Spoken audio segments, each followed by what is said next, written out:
Bienvenidos a un nuevo episodio del ciclo de entrevistas José Luis Romero. En esta oportunidad tenemos el placer, el agrado, el honor de charlar con el profesor Fabio Wasserman. Fabio es doctor en Historia por la Universidad de Buenos Aires, se desempeña como investigador independiente del CONICET en el Instituto Ravignani y como docente de grado y de posgrado en la Facultad de Filosofía y Letras de la Universidad de Buenos Aires y en maestría en Historia Conceptual de la Universidad de San Martín. Además, el profesor coordina el equipo Temporalidad de la Red de Historia Conceptual Transnacional Iberconceptos. Su área de especialización es la historia política y cultural argentina e iberoamericana de los siglos XVIII y XIX principalmente. En esta oportunidad charlaremos con el profesor acerca de su escrito, de su ensayo publicado en nuestro sitio José Luis Romero, titulado José Luis Romero, lector de las memorias del General Paz.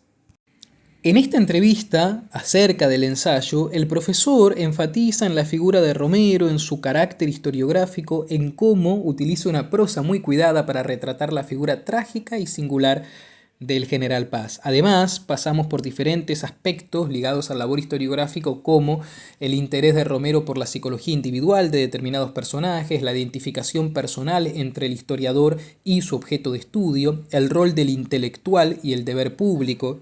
Analizamos cómo Romero, como la mayoría de los historiadores, buscaba en el pasado herramientas para comprender la crisis de su propio presente. En este caso, en la figura de Paz y su mirada acerca del caudillismo, podríamos pensar la irrupción de la sociedad de masas y el peronismo en la figura de Romero. Todo esto y mucho más en esta entrevista.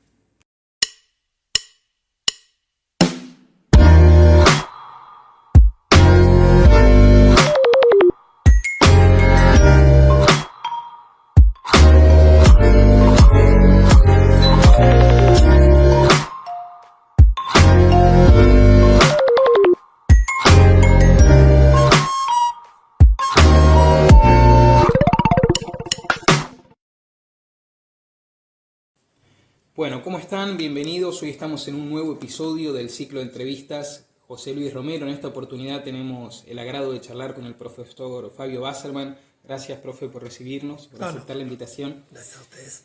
Y bueno, vamos a comenzar con el escrito del profesor Wasserman publicado en el sitio titulado José Luis Romero, lector de las memorias del General Paz. Profe, quisiera si podría hacer una introducción un poco para los que estén escuchando, para nuestros oyentes, sobre la figura del General Paz. Una breve introducción. Sí, el General Paz fue una figura muy importante en las guerras de independencia, pero sobre todo en las guerras civiles de la primera mitad del siglo XIX. En ese sentido, bueno, él ingresó, era un estudiante cordobés que ingresó muy joven y trocó, como muchos jóvenes de esa época, su carrera en el ámbito civil o eclesiástico por el militar. Se incorporó a lo que se conoce como el Ejército del Norte y participó de varias batallas en ese marco de la Guerra de Independencia. Posteriormente, en la década del 20, también participó en la guerra con Brasil, donde bueno, ahí fue adquiriendo un rol mucho más importante. Y luego, cuando se produjo la llegada del ejército que había peleado en Brasil a fines de 1828 y recrudeció el enfrentamiento entre unitarios y federales, él, como buena parte de esa oficialidad, participó del lado de los unitarios.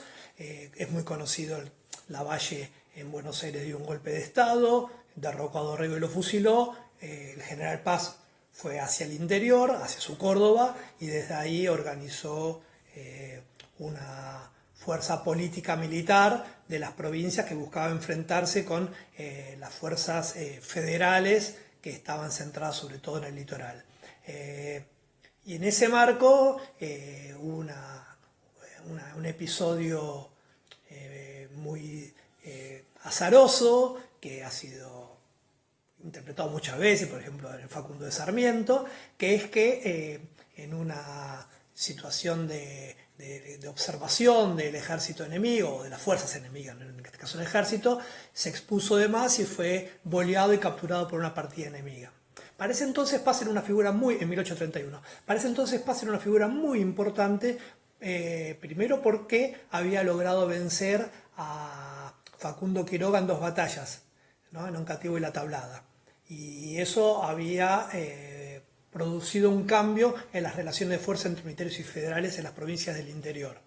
Cuando decimos el interior, estoy pensando, digamos, de Córdoba hacia el norte y de Córdoba hacia el oeste, es decir, Cuyo y el noroeste, ¿no? El litoral seguía siendo federal. Y en ese marco, bueno, venció a Quiroga y logró que en todas esas provincias se impusieran gobiernos afines a su política. Entonces había como dos bloques enfrentados. Fue en ese marco donde se produjo digamos, el voleo de su caballo y su detención. Él estuvo varios años preso en Santa Fe, bajo el gobierno de Estanislao López, después fue trasladado a Buenos Aires, y de Buenos Aires se escapó a finales de la década del 30 y volvió a participar en las guerras civiles. Primero, digamos, se dirigió a Montevideo, bueno, y luego dirigió fuerzas correntinas, luego estuvo de nuevo en Montevideo y después de la caída de Rosas, a comienzo de la década del 50, bueno, a partir de 1852, regresó a Buenos Aires en una figura muy reconocida, muy respetada, un muy importante líder militar, o figura militar, es muy reconocido por eso, muy reconocido por su gran capacidad táctica, ¿no? Pero por otro lado, muchas veces se desconoce el papel político que tenía. Como si un alto jefe militar de esa época pudiera no ser también un jefe político. Pero en el caso de él también tenía una gran capacidad política. En particular, también es conocido porque él escribió unas memorias. Y esas memorias, aparte de ser un testimonio, un documento muy valioso para entender distintos acontecimientos y ponderar mejor ponderar de algún modo algunas figuras que fueron partícipes de la guerra de independencia y las guerras civiles, también es un gran texto en términos estilísticos. Algo que uno puede pensar sorprendente, porque no es que hay otros textos de esta envergadura del propio General Paz, sino que él volcó en sus memorias su experiencia y la convirtió en un texto notable. Y es un poco eso lo que José Luis Romero reseñó en el texto que yo a su vez analicé en el sitio. Perfecto, profesor, perfecto. Y ahora, yéndonos un poquito más a su texto, usted destaca allí la prosa de José Luis Romero en el análisis, así como acaba de destacar la de Paz, y quisiera que nos cuente un poquito la relación que usted ve que Romero establece entre el pasado nacional y el presente, que ese texto es 1958, el valor que Romero le atribuye al estudio de algunos personajes y si hay algo autorreferencial entre Romero y estos personajes que usted menciona muchos, además del General Paz. Sí, bueno, en principio, supongo que quienes están escuchando esto lo saben, Romero no se especializaba en historia argentina, no era su vocación, era más bien un historiador, diríamos, sería universalista, no de historia antigua romana, después medievalista, muy destacado, pero por otro lado tenía una consideración sobre la necesidad de la intervención en la vida pública, aparte de ser militante del Partido Socialista, y en ese sentido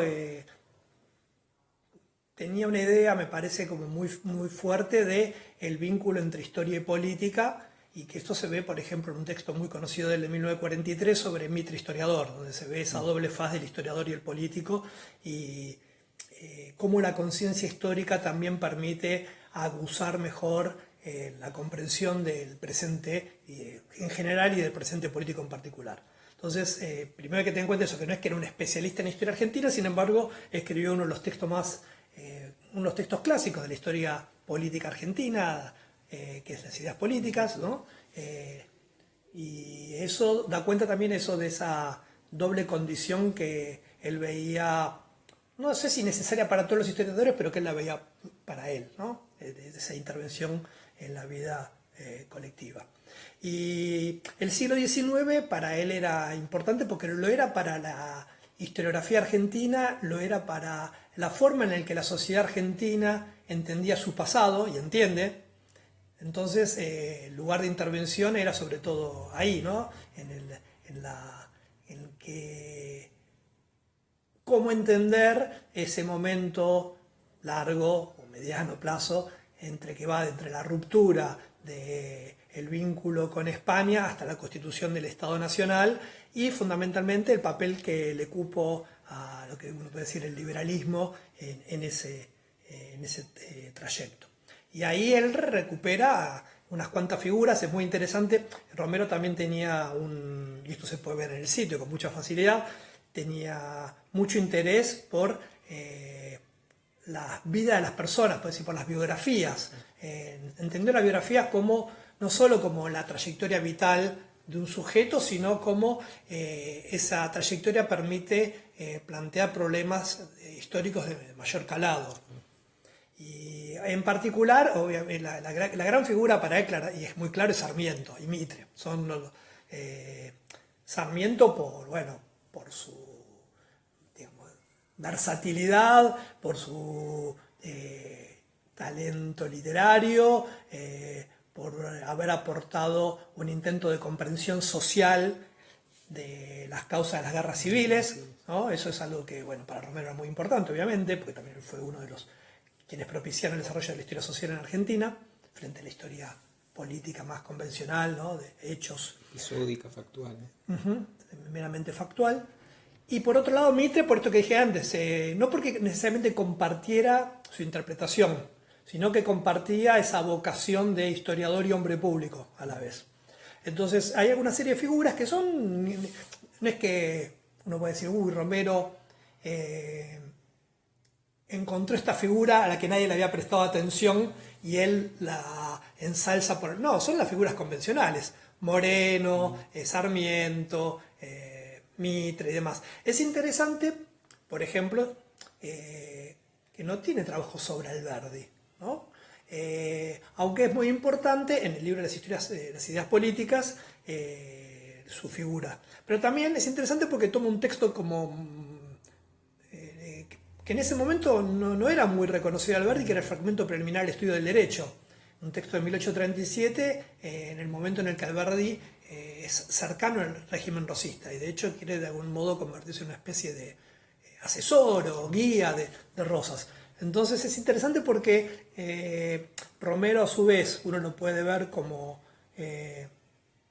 alguien que retoma muy claramente esa tradición liberal, pero a su vez lo hace de un modo particular, introduciendo la dimensión social, tomando textos no convencionales. Por ejemplo, el otro texto que toma importante, que posteriormente fue muy importante, pero en ese entonces para no la tanto, era el Matadero de Echeverría. Y a nosotros ahora nos parece como un texto canónico. A mediados de la década del 40 del siglo XX no lo era. Entonces es interesante estos movimientos que hacía. A quién elige, y también una cosa que hay que tener en cuenta es que muchos de sus textos que no son biografías, de hecho no es que son biografías como tales, no busca recorrer la trayectoria vital completa de las personas que retrata, son en general ensayos, presentaciones, conferencias, escritos de circunstancias, artículos periodísticos. Me parece que eso también le permitía a él poder escribir con mayor libertad sin tener que ceñirse a un desarrollo erudito que tuviera que agotar el problema. Yo podía decir lo que quería decir sobre eso, sí, sobre la figura y a través de esa figura sobre lo que quisiera decir, sin tener que estar desarrollando en extenso argumentos y presentando evidencia que sostuvieran esos argumentos. Como le da una mayor libertad. Entonces, me parece muy interesante esos escritos biográficos digamos, de personajes de la historia argentina. Después, por otro lado, sí tiene biografías mucho más que uno puede considerar dentro de cánones más clásicos de lo que es una biografía, pero de sus escritos sobre figuras del pasado argentino se ve, digamos, esta mayor libertad, ¿no? En el género. Es decir, un ensayo, un artículo periodístico, toma algunos elementos, en el texto de Paz, ahora vamos a hablar de eso, pero en el texto de Paz no es una biografía de Paz, ni siquiera contextualiza Paz, es una lectura del texto de Paz. Entonces, eso le da esa libertad. Y profe, en esta cuestión autorreferencial, ¿cuál es un poco la identificación de Romero con estos personajes que elige? En principio, el que nos convoca, que es el general Paz, es interesante para mí cómo lo retrata, porque lo sitúa como una figura que tiene como mucha claridad sobre lo que debe hacer, sobre cuál es su deber. Incluso no aparece dicho de este modo, pero hay una idea de destino. Hay una idea muy fuerte de destino ahí. Un destino que se le impone y que lo asume. Y por eso es trágico, porque tiene una forma de escribirlo muy linda, la idea de que está golpeando el yunque, pero no logra darle forma a aquello que quiere elaborar. Y el yunque, a medida que lo va golpeando, en vez de contribuir a darle forma a eso que quiere hacer el herrero, lo que hace es hundirse cada vez más en la tierra. O sea que, de algún modo, es algo muy trágico eso, ¿no? Está como destinado. Y ahí tiene que ver con lo siguiente: es lo que le asigna paz, es algo que puede parecer erróneo, y es discutible en todo caso, que dice, bueno, que no tenía espíritu faccioso. Estamos hablando de uno de los líderes de las dos grandes facciones políticas. Yo lo que ahí entiendo es que Romero lo que alude es que, sin él dejar nunca de sostener los principios del unitarismo, que más que un conjunto de ideas uno lo puede entender como una idea acabada sobre cómo debe ser la organización nacional, tiene que ver como la expresión de determinadas sensibilidades, de determinadas formas de entender el mundo y determinados sujetos sociales. Y en eso sigue a Sarmiento, ¿no? En un punto. Lo que él ve ahí es en esta figura a alguien que, a pesar de no dejar nunca, decía, de adherir a esta facción, a sus ideas, a su sensibilidad, trata de comprender a sus enemigos. En ese sentido no es faccioso. Es decir, en vez de descalificarlos o desmerecerlos o suponerlos fuera de la historia o lo que sea, decir, bueno, ¿qué es lo que los seguidores de Facundo Quiroga ven en Quiroga? ¿Por qué se movilizan? Y también es eso. Y por otro lado, lo que destaca de él es que su actitud ética también lo lleva a tener muchos enfrentamientos con quienes son sus miembros de su facción o sus aliados. Bueno, acá no lo desarrolla, pero por ejemplo, bueno, cuando dirige el ejército correntino tuvo muchos problemas, porque él tenía una idea y los líderes correntinos tenían otra, no es nada muy misterioso. Entonces decía, bueno, todo muy bien, pero es para defender Corrientes, no es para atacar Buenos Aires, o sea, no vamos a dejar que crucen los soldados del Paraná, ese tipo de cosas. Y ahí yo creo que hay algo de identificación de Romero en estos dos puntos. Por un lado, Romero, bueno, esto es muy conocido, era un ferviente militante antiperonista, como dije antes, miembro del Partido Socialista, pero él entendía que el peronismo era algo más que la manipulación de un líder, desde la perspectiva de quienes podían ser sus círculos político-intelectual, ¿no? El Partido Socialista argentino, el Partido Socialista en ese entonces, que en general atribuían todo esto, lo estoy simplificando, pero como si fuera una manipulación de un líder demagogo. Él decía, bueno, acá pasan otras cosas. Entonces ahí hay algo, un paralelismo. Bueno, Paz decía, no, acá pasan otras cosas y hay que entenderlas. Y por otro lado, el vínculo de él con su entorno, ¿no? Es decir, bueno, yo sostengo esto genera resquemores, o sea, Romero también participó, bueno, en el año que publica esta reseña, se rompe el Partido Socialista, ya venía obviamente es algo previo, en parte tiene que ver con cómo pensar el peronismo, no es la única razón. Al año siguiente ya va a cambiar todo porque es la Revolución Cubana, bueno, y ahí ya empieza otra historia, pero esa idea de sostener una ética, la idea de, bueno, de algún modo tengo un destino, tengo una misión, y la tengo que llevar adelante porque creo en ella, aunque eso implique que quienes son el círculo en el que me muevo, mis aliados circunstanciales, me tengan cierta ojeriza. Yo tengo que decir la verdad. Entonces, esa idea de yo tengo que actuar en consecuencia. La verdad, obviamente, la verdad que creía Paz y la verdad que creía Romero, no tiene por qué ser la que creemos nosotros, pero bueno, pero ahí hay algo de... entonces uno ve también como, por ejemplo, bueno, cuando es electo rector de la Universidad de Buenos Aires, después del golpe que desplazó a Perón en el 55, dura poco tiempo, hay conflicto porque él también sostiene una posición con respecto a lo que la posibilidad de que las universidades privadas emitan títulos habilitantes. Bueno, es lo que va a volver a pasar en el 58 cuando él se ponga al frente de la campaña, digamos, lo de laico libre. Sí. Bueno, que es el momento en el que publica este texto. Entonces uno puede establecer paralelismo, ¿no? Me parece que hay algo ahí que él encuentra en Paz. No lo dice, todo esto es una interpretación que uno puede hacer. No es que en ningún lado dice, no, bueno, así como hace Paz, a mí no se pone él como... Pero uno puede, situando el texto en ese contexto, ver algo de esto. Y otra cosa que es muy importante es que él reivindica a esas figuras del siglo XIX, esa tradición liberal. Lo que también él creía, y esto sí ha sido más trabajado, es que esa tradición liberal de algún modo ya no tenía capacidad. La tradición liberal que pone una más amplia tradición progresista. Que, bueno, incluso uno puede decir, bueno, cuando en el libro de ideas políticas, la idea de que hay un espíritu de los Austriasburgo y otro de los Borbones, uno más reaccionario, otro más progresista, tiene por momentos en su interpretación del pasado, una cierta metafísica, ¿no? Una idea de que hay corrientes que recorren toda la historia y que eso permite explicar que, bueno, es la parte que por lo menos a mí menos me convence. Igual, a pesar de eso, digamos, como era un gran historiador, decía eso y después en su análisis aparecían otras cosas. Eso es lo que pasa con los grandes historiadores o científicos sociales, que pueden tener un esquema, pero a la hora de llevar adelante su análisis, su interpretación desborda el esquema. Y en Romero eso se ve.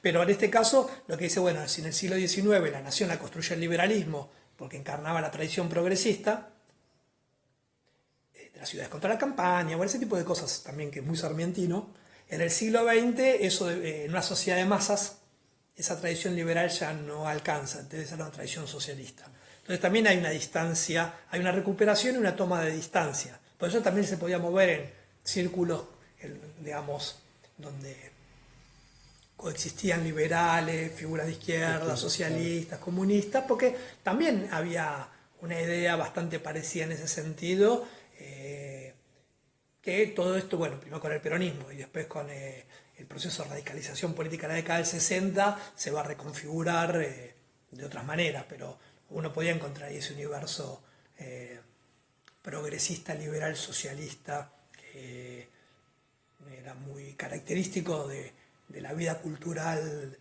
argentina, ¿no? En el medio del siglo XX. Excelente, profe, excelente. Y retomando un poquito esta relación que usted ve entre la idea y el compromiso político, ¿no? Las ideas y la actividad pública, usted menciona que Romero prestaba especial atención a la acción de los personajes en momentos de ruptura, de crisis, de transición. ¿Podría contarnos un poco acerca de esa mirada? Sí, ahí lo interesante en la dimensión esta biográfica es que le permite ver cómo figuras que forman parte de un determinado estado, digamos, fueron formadas en un determinado estado de cosas, en un orden sociopolítico, cultural, intelectual, permiten avisorar transformaciones que se van a producir.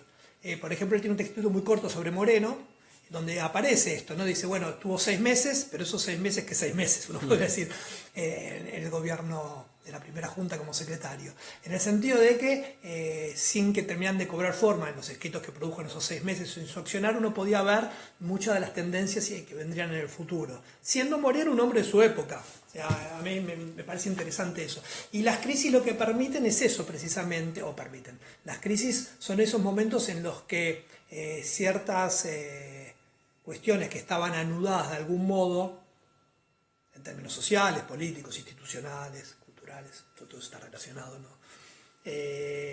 Hay alguna fuerza que, por alguna razón, empieza o logra trastocar. Entonces, cómo entender esos momentos es muy difícil, porque uno va a encontrar elementos que permitan decir, bueno, todo esto continúa, todo esto, bueno, y las revoluciones son claramente esos momentos. Cualquiera que conozca historiografía de revoluciones va a encontrar autores que dicen, acá cambió todo, y otros que dicen, no, en verdad no cambió nada. Lo difícil es encontrar el punto de poder entender qué es lo que cambió, cómo cambió y en qué momento cambió, o cómo va cambiando. Bueno, cambiar no es cambio de un día para el otro, eso es un problema. Entonces ahí hay un tema. Y las crisis son esas circunstancias en las cuales eso que estaba anudado se rompe, pero no termina de romperse. O sea, está desanudado, pero siguen estando esas fuerzas previas. Y esas figuras que son las que se tienen lo que él diría o plantearía en términos de una conciencia histórica, son las que tienen la capacidad de lograr trascender los hechos para poder ver las tendencias y los procesos en los cuales deben escribirse esos hechos y hacia dónde van. Por eso para él el modelo Mitre lo dice varias veces en ese texto que es muy importante, el texto ese que publicó en 1943, que es algo así como Mitre, un historiador ante el estilo nacional, algo así, no me acuerdo cómo se llama ahora, pero es algo por el estilo, que dice, bueno, Mitre leyó lo que estaba pasando después de la caída de Rosas, en un momento donde buena parte de la dirigencia porteña quería tener una política aislacionista, y Mitre apostó por la organización nacional. Obviamente de una manera particular, hay otra forma de pensar la organización nacional, obviamente, ¿no? Y esa parte de las disputas, pero que dice, bueno, entonces por eso para él es muy importante su posición en la Asamblea, en realidad en la legislatura de Buenos Aires, que sanciona la Constitución, que va a ser la Constitución de Buenos Aires de 1854, y dice, no, acá preexiste la nación. No hay esta idea de porque Buenos Aires es un estado, hay que una ciudadanía aparte de entonces ahí. Y el general Paz es interesante, el general Paz es otra de las figuras que también ahí interviene muy fuertemente por acción o por omisión, porque participa y porque no se presenta, a decir, bueno, no está de acuerdo con el rumbo que está tomando Buenos Aires.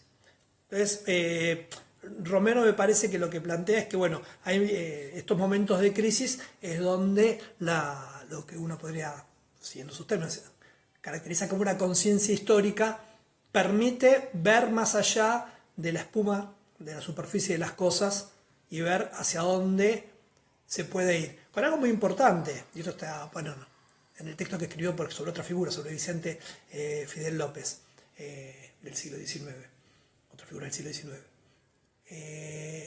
La idea es que también el ser humano interviene en el curso de acción histórico. No es simplemente, digamos, actores de una obra cuyo guión está escrito de antemano y no pueden intervenir. Que es también otra discusión historiográfica muy antigua sobre el determinismo y el libre albedrío, por esos términos, o la capacidad de la agencia humana, vamos a poner en términos más contemporáneos, frente a los condicionamientos estructurales. Bueno, Romero obviamente entendía que hay condicionamientos estructurales, pero que hay una capacidad de la intervención de los actores y de los sujetos sociales. Entonces me parece que ahí las crisis aparecen como estos momentos donde todo esto se pone en un primer plano, y me parece que también tiene que ver con que también en su formación Romero es alguien que buena parte de su experiencia, de su conocimiento, de su forma de entender el mundo, se formó en el periodo de crisis de entreguerras. Entonces hay algo ahí que puede, digamos, servirle a él como una guía para la antigua Roma, para el siglo XIV y para la historia argentina. Y por eso es muy importante el tema de las crisis en su obra. Excelente, profesor, excelente. Y para ir terminando, como usted mencionaba, Romero, la gran mayoría de sus obras no se refieren a la historia argentina, ¿no? Sino puede ser catalogado como un historiador del mundo occidental, ¿no? De la historia antigua, la historia medieval. Pero ¿qué opinión le merece hoy en día la obra de Romero respecto a la historia argentina? Bueno, eso hay varias respuestas porque su obra también es muy diversa y depende de qué es lo que uno tome. Por un lado, me parece interesante reivindicar o recuperar esta idea de que aparte de ser historiador, era miembro de una comunidad y con la cual creía tener un deber, o una responsabilidad o nada, o alguna pulsión de intervenir en los debates de la misma, y lo hacía a través de su experticia, de su conocimiento, que es el conocimiento histórico. Y ahí es donde va la historia argentina, y algo que no menciona que es muy importante, la historia latinoamericana también. Algo bastante inusual para esa época, bastante inusual para mediados del siglo XX, ya en la década del 60 empieza a ser más importante la historia latinoamericana, digamos, dentro de la historiografía argentina, pero en ese momento no tanto. Y bueno, Romero va a tener varios trabajos importantes sobre el pensamiento de los conservadores, sobre las derechas, político de la emancipación. Bueno, el pensamiento político de la emancipación, en Latinoamérica, como su última obra importante, Latinoamérica, las ciudades y las ideas. Entonces me parece que una cosa que recuperaría es su intervención, su idea de recuperar la historia también, no solo como conocimiento, sino también como forma de abusar esa conciencia histórica. Segundo, insertarla en historias más amplias, tanto a nivel cronológico como a nivel, espacial. Entonces, bueno, es Argentina, tiene un lugar dentro de América Latina también y dentro del mundo. Cronológico, bueno, es su idea de las historias, también eso bueno, tiene que ver con su formación previa, pero la breve historia de las ideas arranca en el periodo colonial y trata de ver cómo ya ahí estaban prefigurados ciertas cuestiones. Visto retrospectivamente, a mí, bueno, que a lo que mencioné antes, hay como un cierto reduccionismo. Es inevitable porque querés hacer una historia de las ideas políticas de varios siglos, en un texto breve. Es inevitable ser reduccionista, pero lo es también en la concepción que tiene, ¿no? Como que hay dos fuerzas en pugna que tienen que ver con una concepción de progreso histórico y de las fuerzas que pugnan por eso. Después otra cuestión que me parece muy importante es la incorporación de la dimensión social en el análisis del pasado, algo que hoy en día es muy obvio, no era tan obvio en el momento en el cual Romero desarrolló su obra historiográfica sobre Argentina, ¿no? Me parece que eso, bueno, de hecho su cátedra de historia social fue en buena medida un semillero importante de historiadores, y no solo en la formación, sino en el tipo de problemas que se plantea, en la puesta al día de la historiografía argentina con la historiografía que se estaba desarrollando en otros lugares del mundo y demás, ¿no? Entonces ahí también lo reivindicaría. Después hay algo que es inevitable, que es así, que es que el sesgo ideológico de Romero obviamente condiciona también su interpretación, ¿no? Su mirada antiperonista, antipopulista es muy obvia, está muy presente en él y, digamos, muchos autores de ese periodo, y eso obviamente condiciona a mi gusto, condiciona bastante su interpretación. De todas maneras, como decía antes, hay un intento por comprender qué es aquello que está criticando o de lo cual quiere tomar distancia y demás.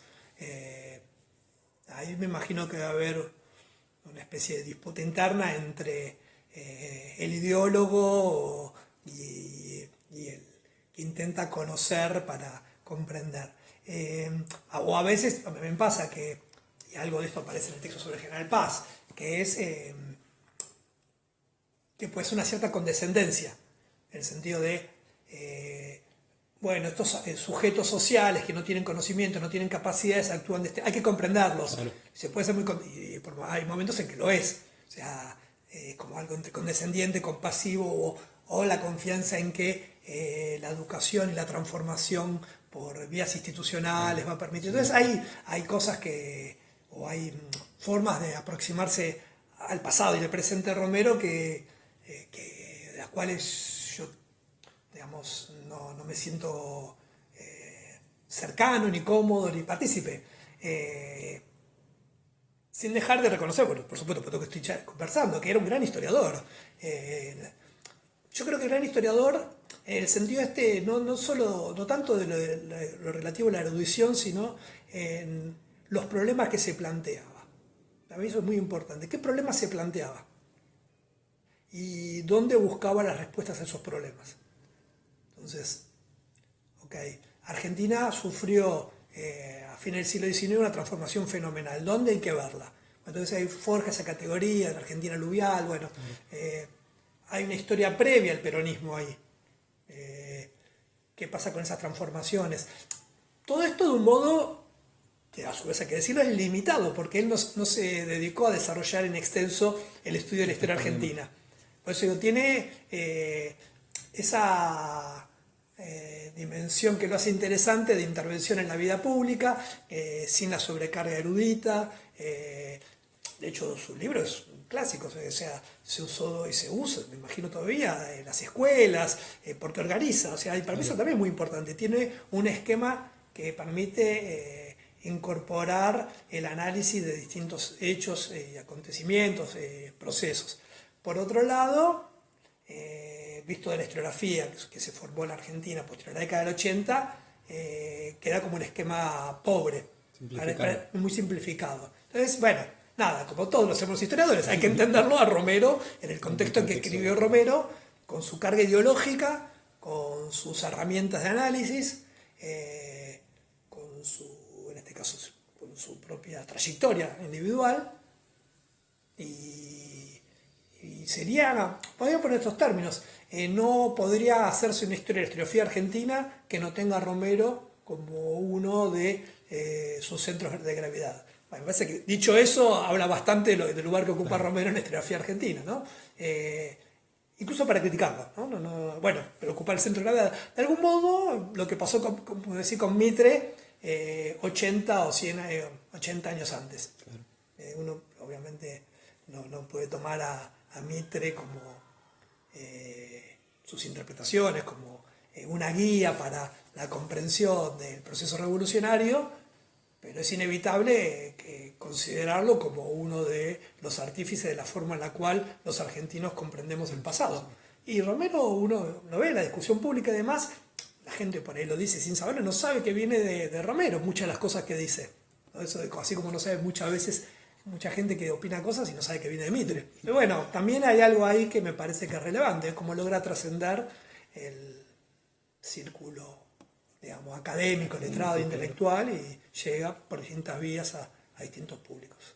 Bueno, profesor, fue un placer charlar con usted y le agradecemos mucho por este espacio.